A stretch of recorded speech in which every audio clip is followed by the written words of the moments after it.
여러분께서는 요즘에 무슨 일에 관심이 좀 많으신 편이십니까? 이 구글에서 올해 1월부터 6월까지 상반기 동안에 우리나라 사람들이 가장 많이 검색한 단어가 뭔지를 조사한 빅데이터를 보면은요, 올 상반기 동안에 우리나라 사람들이 가장 많이 검색한 키워드는 날씨, 토트넘, 우크라이나, 베이징 올림픽, 손흥민 이랬답니다. 이 트위터 코리아에서도 이 트위터를 이용하는 사람들의 관심사가 높은 12개의 카테고리를 발표했는데, 이 트위터라는 SNS를 이용하는 사람들은 실시간 이슈에 가장 관심이 높았고, 그 다음으로는 영화나 드라마, 음식, K-팝, 뷰티나 패션 이런 쪽에 관심을 드러내기 위해서 대화를 하는 것으로 나타났습니다. 그런 것들이 이 세상을 살아가는 사람들의 주된 관심사라는 것이죠.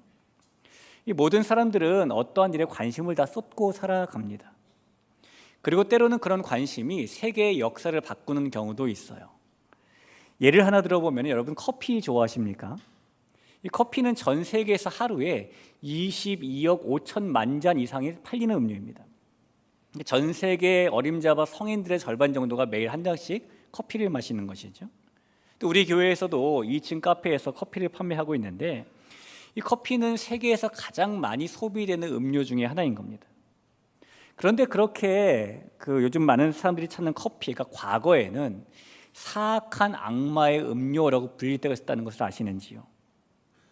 이 커피는 6세기 때에 이디오피아 목동들이 처음 발견해서 먹은 것이 그 기원인데요, 이 9세기에 들어서면 이슬람교의 수도승들이 밤샘 기도를 하면서 각성 효과가 있는 커피를 마시게 되었고, 그 일을 계기로 커피가 점점 아랍의 이슬람권으로 퍼져나가게 되었습니다. 그때만 해도 커피는 아랍의 와인이라고 불릴 정도로 이슬람의 주된 음료였죠.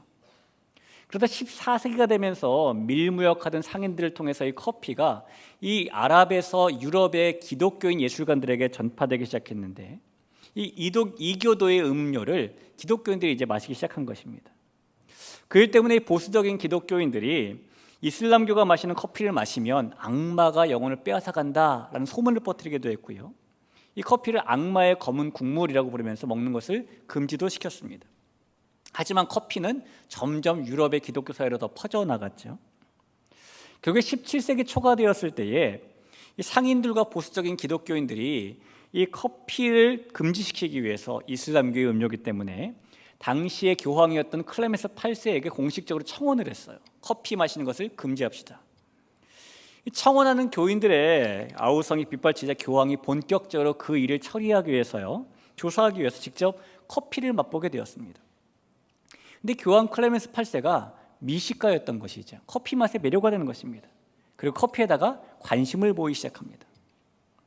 이 사람들이 원래 자신들이 청원했던 그 청원과 다르게 일이 흘러가는 것 때문에 당황하고, 그래서 교황에게 나아가서 커피에는 이교도 이슬람의 악마가 깃들여져 있다고 주장을 하자, 이 클레멘스 8세가 어떻게 했냐면은 커피에 너무 깊은 관심이 있다 보니까, 그래? 그런 주장을 내가 묵살시켜주마 라고 말하면서 커피에다가 직접 세례를 베풀었어요. 그러니까 내가 성부와 성자와 성령의 이름으로 커피에게 세례를 주노라 이렇게 한 겁니다. 그래서 커피는 이 세상에 있는 인류 역사상 전무후무한 처음이자 마지막으로 세례를 받은 음료입니다. 교회에서 판매할 만하죠. 그 이후로 커피가 이교도의 음료에서 기독교의 음료로 바뀌게 되고 오늘에 이르게 된 것입니다. 그러니까 한 사람이 가진 관심이 세계 역사를 바꿔놓았죠. 여러분께서는 요즘에 어떤 일에 관심을 가지고 사실까요? 이 돈에 대해서 깊은 관심을 가지고 있던 어떤 한 사람이 하나님께 이렇게 물었대요. 하나님, 하나님께서는 사람이 누리와 기준이 다르실 텐데 하나님께는 1000년이 어느 정도의 세월일까요? 하나님이 대답하시기를, 나에게는 1000년이 하루가 떠갈 수 있겠지 라고 말씀하셨습니다. 이 사람이 또 말했어요. 하나님, 그러면 모든 것의 주인이신 하나님께는 10억 정도는 어느 정도의 돈일까요? 푼돈 아닐까요? 그랬습니다. 그렇게 본다면 10억도 푼돈이라고 볼 수 있겠지. 그래서 그 사람이 하나님의 바짓가랑을 붙잡고, 하나님 저에게 푼돈을 주세요 라고 애원하기 시작했어요. 그 말은 들어 하나님께서 이렇게 대답하셨습니다. 그래, 내가 당연히 줘야지. 근데 하루만 기다려라 그러셨답니다. 그 사람이 그래서 1000년 동안 10억을 못 받았대요. 저와 여러분은 무슨 관심을 가지고 살아가는가, 우리가 꼭 생각해 봐야 될 일입니다. 왜냐하면 2000년 전에 유대 땅에 오신 예수님께서도 관심을 가지고 살아가셨는데 오늘 이 말씀을 통해서 우리가 예수님의 관심이 무엇에 있었는지 살펴보고 예수님의 관심에 우리의 관심을 쏟을 수 있는 귀한 시간이 되시길 주님의 이름으로 간절히 축원합니다. 자, 오늘 본문은 예수님께서 베드로를 비롯한 몇 명의 제자들을 처음 제자로 부르시는 그런 장면의 말씀입니다. 이 광야에서 사탄의 유혹을 받으셨지만 하나님의 말씀으로 이기신 예수님께서는 본격적으로 공생을 시작하시면서 주로 갈릴리 지방에 있는 회당들을 안식일마다 찾아가시면서 말씀을 전하셨어요. 근데 그 말씀에 권위가 있다고 사람들은 느끼게 됩니다. 그리고 그런 사람들이 오늘도 본문에서 다시 한번 예수님의 말씀을 듣기 위해서 게네사렛 호숫가로 모여듭니다. 이 사람들이 호숫가에 너무 많이 모여들자 예수님께서 이 호수에다 배를 띄우시고 그 위에서 말씀을 전하시게 되었죠. 우리가 성경을 읽다 보면 종종 예수님께서 수천 명이나 되는 많은 사람들에게 말씀을 가르치시는 장면이 등장을 하게 되는데요. 그럴 때마다 우리는 지금처럼 이렇게 마이크가 있는 것도 아니고 그 옛날 어떻게 그렇게 수많은 사람들에게 말씀을 가르칠 수 있었을까라는 의문이 듭니다. 또 오늘 본문의 상황에서 우리가 그 해답의 실마리를 좀 찾게 되죠. 오늘 예수님께서 사람들에게 말씀을 전하신 때는 밤이 아니라 낮이었습니다. 여러분, 낮에는 호숫가에는요, 호수보다는 육지가 먼저 뜨거워지게 됩니다. 육지가 뜨거워지면 뜨거워진 공기가 위로 상승하게 되고 위로 상승해서 빈 공간에는 호수 쪽에서 찬바람이 불어오게 되죠. 대기는 그렇게 순환을 하는 겁니다. 그래서 호숫가는 통상적으로 낮에는 호수에서 육지 쪽으로 바람이 불어오는 것이고 밤에는 반대로 육지에서 호수 쪽으로 바람이 불어가게 됩니다. 예수님께서 이 낮에 호수에 배를 띄우시고 말씀을 전하신 것은 그렇게 하면 예수님께서 전하시는 말씀이 육지로 불어오는 바람을 타고 사람들에게 잘 전달되기 때문인 것이고 이 바람이 자연 마이크가 되어서 수많은 사람들이 주님의 말씀을 들을 수 있기 때문인 겁니다. 결국 그런 방법으로 주님의 말씀을 잘 가르치셨습니다. 그리고 말씀을 가르치시기를 마치신 후 주님께서는 베드로에게 깊은 데에 가서 그물을 내려라 라고 말씀하셨어요. 베드로가 그래서 그대로 따라했더니 물고기를 그물이 찢어질 정도 2배를 채우고 잠길 정도로 잡았다라는 것이 오늘 본문의 내용인 것이죠. 자, 그런데 오늘 우리가 누가복음 5장에 있는 이 장면을 묵상하고 또 묵상하다 보면은 이 마음속에 궁금한 점이 2개가 생기게 됩니다. 물론 더 생기기도 하겠지만은요. 오늘 우리가 궁금한 2가지에 대한 해답을 좀 풀어보면서 이 말씀이 우리에게 주는 은혜를 좀 나누려고 합니다. 첫 번째로 이 말씀을 읽으면서 궁금한 사항은 뭐냐면 사람들이 몰려들었을 때에 예수님은 왜 하필이면 베드로의 배에 오르셨을까라는 것입니다. 예수님이 호수에 띄우신 배는 예수님의 배가 아니었어요. 베드로의 배였습니다. 3절을 볼까요?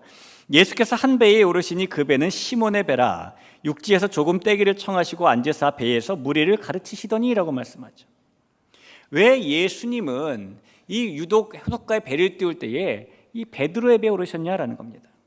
오늘 이 일은요, 베드로가 예수님의 제자가 되기 전에 있었던 일입니다. 만약 베드로가 제자가 된 후의 일이라면 예수님과 가장 가까웠던 제자 중에 한 명인 베드로에게 주님이 배를 띄우자라고 말씀하시는 게 전혀 이상해 보이지 않아요. 그러나 베드로가 예수님의 제자가 되기 전이기 때문에 마치 주님이 오셔서 본인이 맡겨놓은 것처럼 배를 좀 띄우자라고 말씀하시는 것은 좀 이상하게 보입니다. 또한 이때에는 호숫가에 배가 단 한 척만 있었던 것이 아니고 또 다른 배도 있었거든요. 2절을 한번 볼까요? 호숫가에 배 2척 있는 것을 보시니 어부들은 배에서 나와서 그물을 씻는지라. 그러니까 예수님은 2배 중에 다른 배에 오르실 수도 있었지만은 서슴없이 베드로의 배에 오르셔서 그에게 배를 무태서 좀 띄우자라고 말씀하신 겁니다. 물론 지금 예수님과 베드로가 초면인 상황은 아니에요.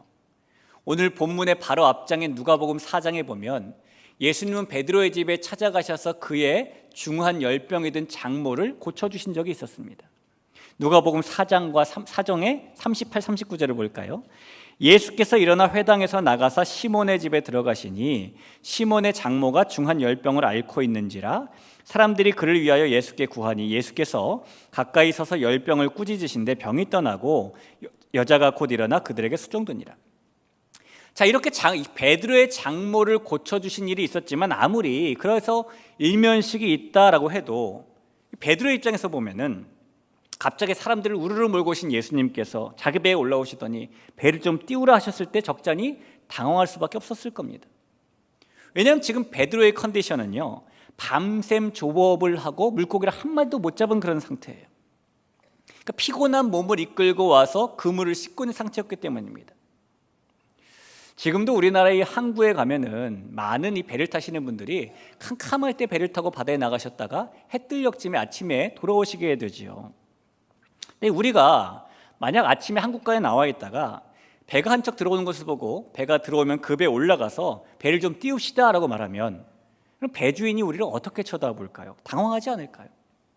좀 더 다르게 생각해 보면은 우리가 회사에서 하루의 일과를 마무리하고 사무실에 컴퓨터를 막 껐는데 직장 상사가 갑자기 오더니 이거 급하게 처리해야 된다고 일거를 준다면, 우리가 오늘 장사를 마감하고 모든 것을 다 이제 마무리했는데 퇴근 준비를 하는데 손님이 그때 막 찾아와서 음식을 달라고 한다면 당황할 수밖에 없겠죠. 베드로도 지금 그런 상황이라는 겁니다. 예수님이 자기 배에 오르셔서 배를 띄우자라고 말씀하셨을 때 베드로는 당황도 했지만 속도 상했을 거예요. 장모님의 일도 했고 해서 배를 띄워드리긴 했는데 지난밤에 내가 조업에서 허탕친 것을 아시는지 모르시는지 예수님께서는 배에 앉으셔가지고 호숫가의 사람들을 가르치시는데 세워라 내워라 긴 시간 가르치시는 겁니다.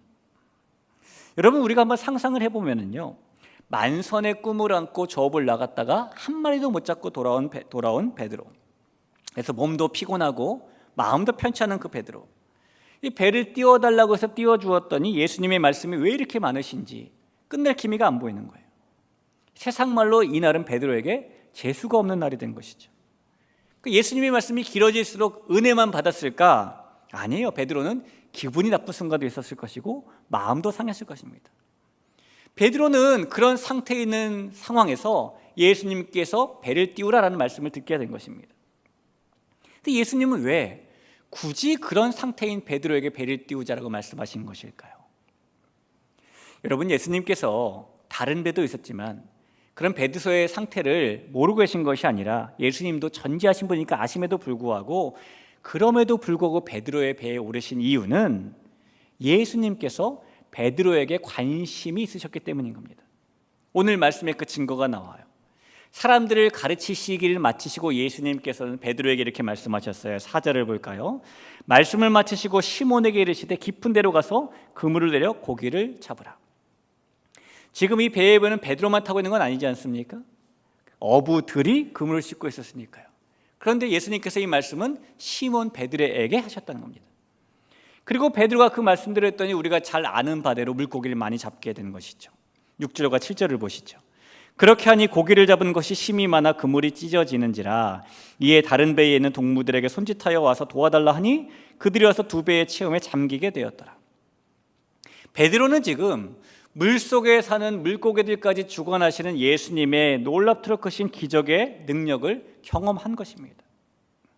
예수님께서 베드로에게 지금 이런 기적을 베풀어 주신 것은요, 이 배에서 내내 뾰루퉁한 얼굴로 입이 대빨 나와 있던 베드로에게 옛다, 아침부터 사용한 배 이용료다 라고 주시기 위해서 물고기 잡게 해주신 것이 아니에요.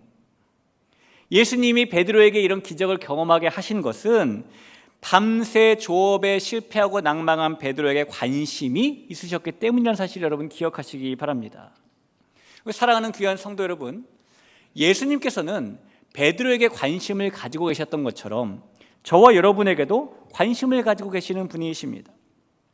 우리가 성공의 가도를 달릴 때에도, 반대로 실패 늪에 빠졌을 때도, 우리가 넘치는 행복과 기쁨으로 즐거워할 때에도, 슬픔과 불행에 빠졌을 때에도, 우리가 무사안일할 때에도, 문제를 만났을 때에도, 우리의 마음이 평안할 때도, 아니면 마음이 답답하고 너무너무 복잡할 때도, 우리가 연약해 실패할 때도, 자존감을 잃을 때에도, 이 세상에 아무도 우리에게 관심을 주지 않을 때에도 예수님께서는 저와 여러분을 찾아와 주셔서 그 은혜와 능력을 베풀어 주시기 위해 배를 띄우라고 말씀하시는, 그렇게 저와 여러분에게 관심을 가지고 계시는 분임을 믿으시기를 축원합니다. 예수님께서 베드로에게 배를 띄우라고 말씀하신 이유는 그렇게 베드로에게 관심이 있으셨기 때문이었어요. 자, 이제 우리가 이 말씀을 읽으면서 또 하나의 궁금한 점을 좀 풀어보려고 합니다. 이 말씀을 묵상하면서 생기는 또 하나의 궁금증은 주님이 베드로에게 말씀하신 내가 사람을 취하리라는 게 도대체 무슨 말인가에 관한 것입니다. 베드로에게 물고기를 넘치도록 낚게 해주신, 기적을 베풀어 주신 이 예수님께서 베드로에게 사람을 취하는 자, 사람을 낚는 어부로 만들어주겠다라고 말씀을 하시죠. 10절을 한번 보겠습니다. 예수께서 시몬에게 이르시되 무서워하지 말라, 이제 후로는 내가 사람을 취하리라 하시니. 여러분, 사람을 취한다는 게 무슨 의미일까요? 우리 주님께서 베드로를 부르신 이 장면은 성경에 마태복음에도 마가복음에도 누가복음에도 기록이 되어 있어요. 자, 그런데 마태복음과 마가복음에는 예수님께서 호숫가를 가시다가 베드로를 부르신 것처럼만 기록이 되어 있습니다. 한번 볼까요? 마태복음입니다. 갈릴리 해변에 다니시다가 두 형제 곧 베드로라는 시몬과 그의 형제 안드레가 그 바다에 그물 던지는 것을 보시니 그들은 어부라. 말씀하시되 나를 따라오라, 내가 너희를 사람을 낚는 어부가 되게 하리라 라고 말씀하셨죠. 마가복음도 한번 보시죠. 갈릴리 해변으로 지나가시다가 시몬과 그 형제 안드레가 바다에 그물 던지는 것을 보시니 그들은 어부라. 예수께서 이르시되 나를 따라오라, 내가 너희로 사람을 낚는 어부가 되게 하리라 하시니. 자, 마태복음과 마가복음은 이렇게 단순하게 기록하고 있는 반면 오늘 우리가 읽은 누가복음에서는 베드로가 그물이 찢어질 정도로 물고기를 잡는 예수님의 기적을 경험한 후에 예수님께서 그를 제자로 부르셨다는 내용이 자세히 기록이 되어 있는 겁니다. 왜 이런 차이가 있는가? 그 이유는 성경의 내용이 서로 모순되기 때문이 아니라 누가복음에서는 예수님께서 베드로를 부르신 배경을 좀 더 자세히 설명하면서 예수님께서 그를 제자로 왜 부르셨는지 그 목적을 설명해 주기 위해서 이렇게 적은 겁니다. 누가복음은 이렇게 말하는 거죠. 예수님께서 베드로를 제자로 부르신 데는 이유가 있는데, 목적이 있는데, 그 목적이 무엇이냐? 베드로를 물고기를 건져내는 것처럼 사람을 건져내는 사람으로 삼기 위해 부르셨다라고 말씀하고 있는 겁니다. 예수님은 지금 사람을 마치 물에 빠져 사는 사람처럼 불행하고 비굴한 가련한 존재로 보고 계시는 거예요. 왜냐하면 이 구약 성경에서는요, 물이라는 단어가 성경 문맥에 따라서 때로는 축복이라는 의미로 사용되기도 하고, 때로는 적의 침입이라는 단어로 사용되기도 하고, 때로는 심판, 혼돈의 세력이라는 의미로 사용되기도 하기 때문이에요. 그런 구약적인 배경에서 베드로에게 예수님께서 물에서 물고기를 많이 건지는 기적을 보여주신 후에 사람을 취하라 라고 말씀하신 것은 사람이 마치 물속에 사는 물고기처럼 심판과 혼돈의 세력에 빠져 살고 있기 때문에 건져야 된다라고 지금 말씀하고 있는 거라는 겁니다. 여러분, 예수님의 사람을 보는 그런 관점은 사람을 취하리라라는 이 성경의 원어를 뜻을 봐도 좀 명확히 할 수 있게 돼요.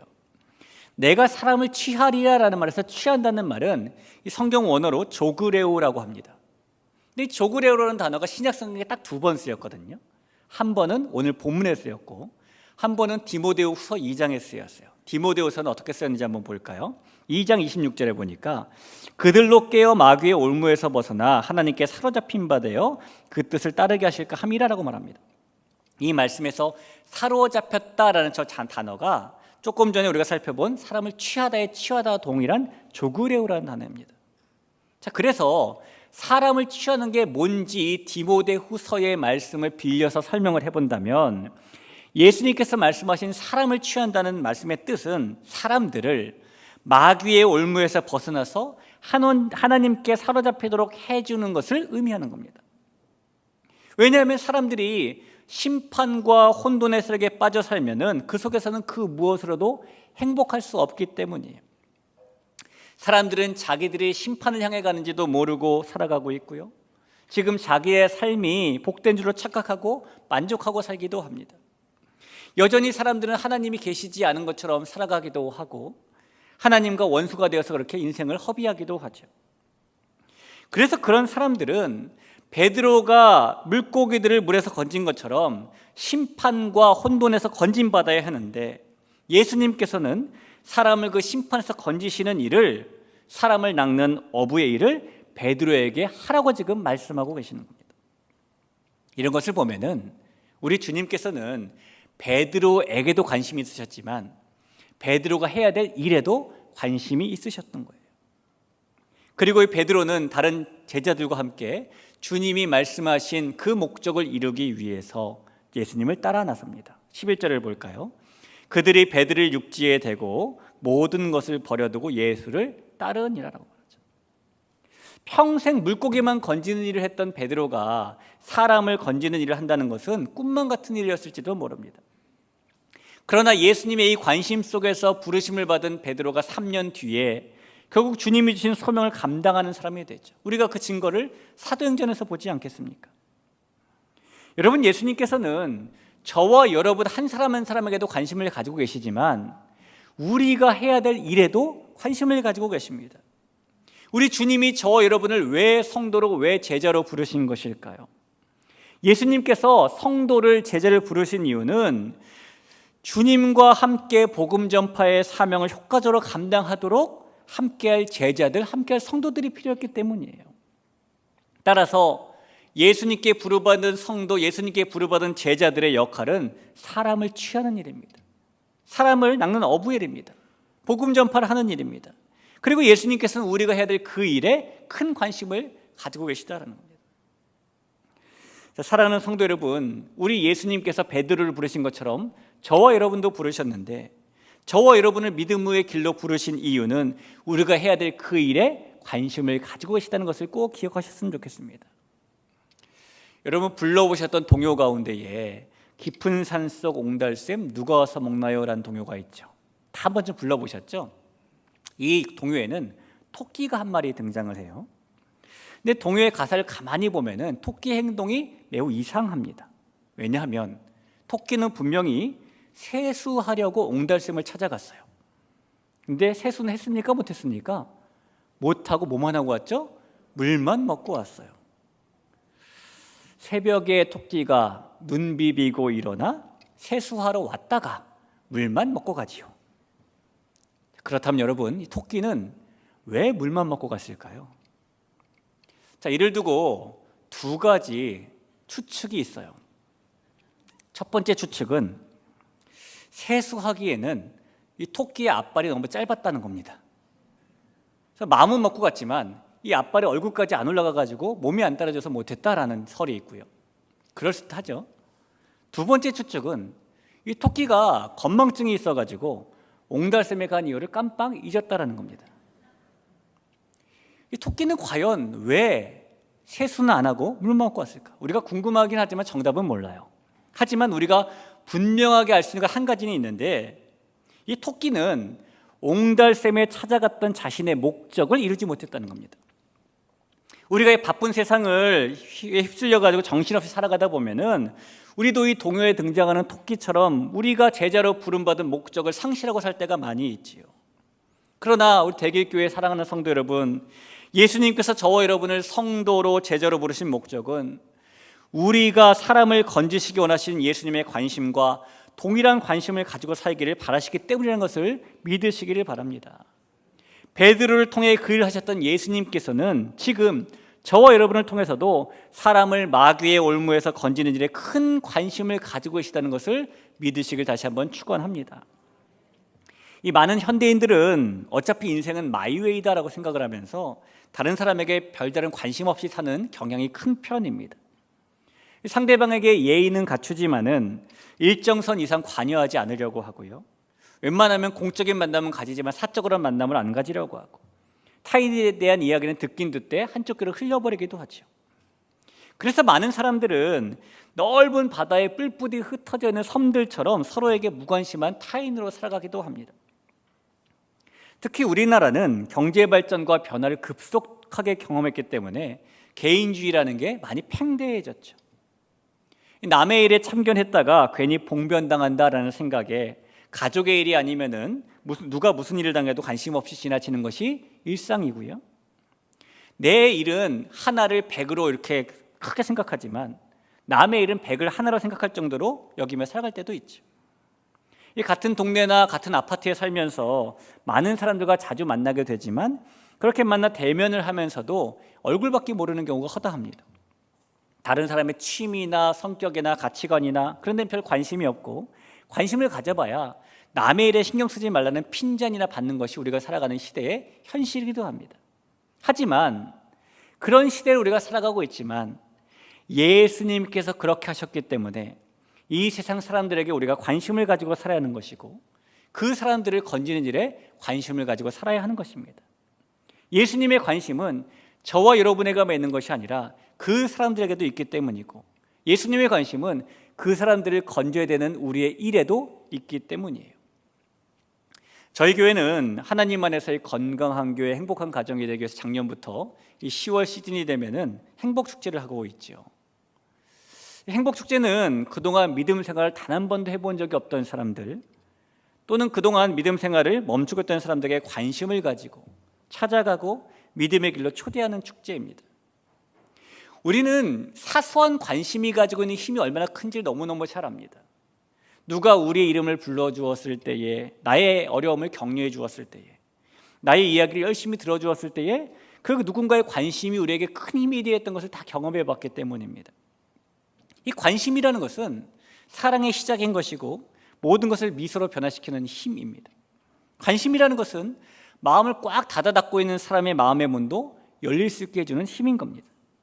그래서 처음 출발은 사소하고 굉장히 작은 것이었지만 나중에 되면 받아들이는 사람에게는 기쁨이자 감동이 되는 것, 그것이 바로 관심이라는 거예요. 저와 여러분이 이 9월 한 달과 10월까지 행복축제를 맞이하면서 그 관심의 힘을 믿고 예수님께서 관심을 가지고 계신 사람들에게 관심을 보일 수 있기를 바랍니다. 또한 예수님께서 관심을 가지고 계신 그 일, 사람들을 건지는 그 일에도 역시 관심을 가지고 살아갈 수 있기를 간절히 소원합니다. 그래서 예수님께서 가지신 관심이 저와 여러분의 관심이 되길 주님의 이름으로 간절히 축원합니다. 제가 교회에서 사용하는 목양실에는요, 화초들이 몇 개 있습니다. 근데 제가 여러분에게 이미 고백한 적이 있는 바와 같이 저는 화초를 잘 키우는 사람이 아니에요. 못 키우는 사람입니다. 오히려 나에게 혹시 화초를 죽게 하는 은사가 있는 건 아닌가 싶을 정도로 제 손에 목숨을 잃은 화초가 한둘이 아닙니다. 며칠 전에 새벽 예배를 마치고 이제 말씀을 목양실에서 준비하고 있었는데 이 기도를 마친 아내가 들어오더니 제일 먼저 어머 화초가 시들었네 그러는 거예요. 제 눈에 안 보였었거든요.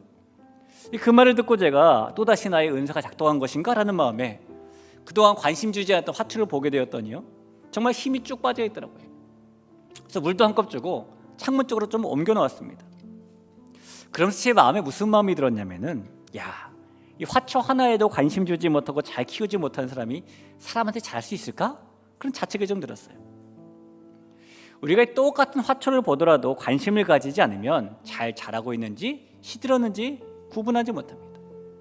관심을 가지지 않으면 그 잎의 색깔이 다 다른데 초록빛과 연두빛도 구분하지 못하죠. 그러나 관심을 가지고 보면 그제서는 눈에 들어오게 됩니다. 아들을 군대 보낸 어머니는 길에서 그렇게 군인들을 많이 보게 되고, 임산부는 길에서 그렇게 유모차와 임산부를 많이 보게 되는 게 그런 이유 때문이죠. 이 세상에서 우리는 보고 싶어하는 만큼 이 세상이 눈에 보이지만 우리가 그것에 관심을 가지고 살아가면 그때는 새로운 모습을 볼 수 있게 되는 겁니다.